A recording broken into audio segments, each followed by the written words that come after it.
Всем привет!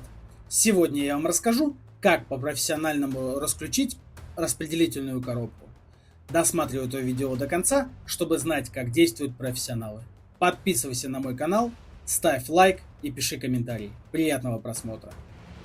Вначале в распределительной коробке мы снимаем изоляцию с проводов.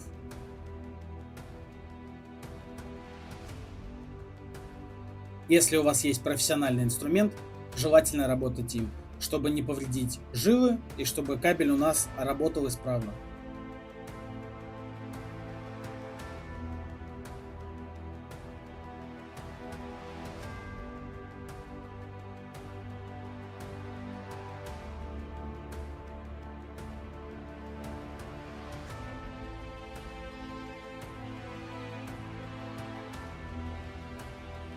Дальше нам нужно укоротить все наши провода и зачистить жилы. Так как я буду соединять в дальнейшем на сварку, я жилы зачищаю по 5-6 сантиметров.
Дальше я наши провода распределяю по скруткам, так как они должны быть подключены.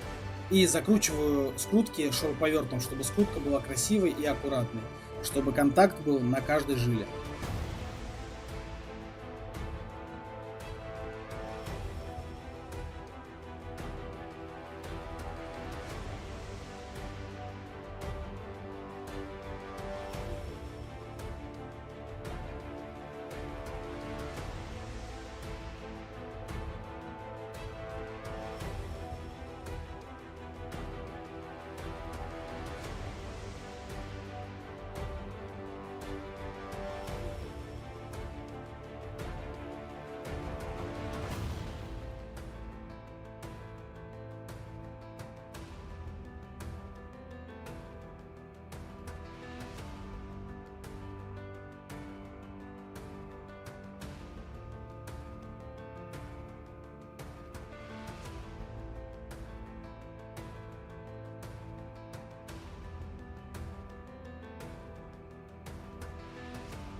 Вот такие красивые скрутки у меня получаются.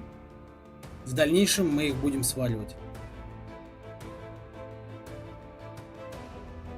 Вот мы все жилы наши закрутили. И теперь приступаем к сварке.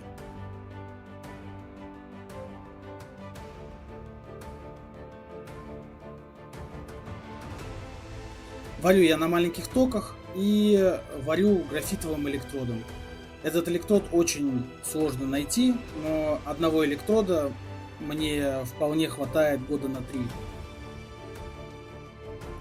На скрутках ставлю маленькую капельку, чтобы она обволакивала каждый проводник. И дожидаюсь, пока капля не остынет, иначе начнет плавиться изоляция проводов.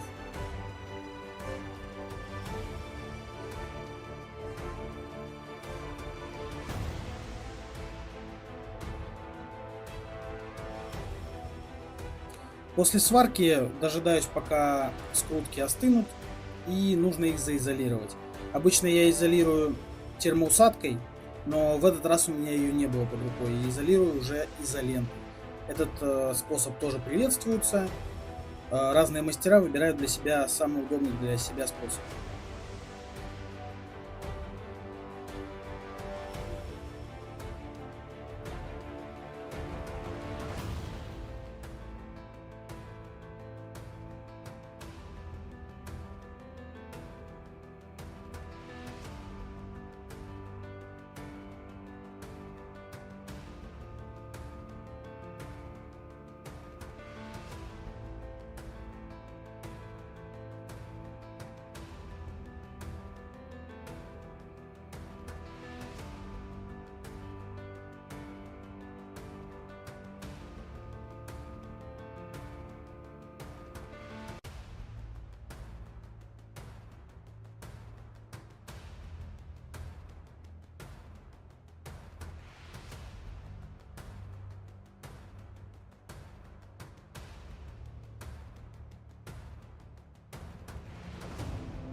Вот мы и расключили нашу распаечную коробку. Способ сваркой считаю для меня самым удобным и одним из самых надежных.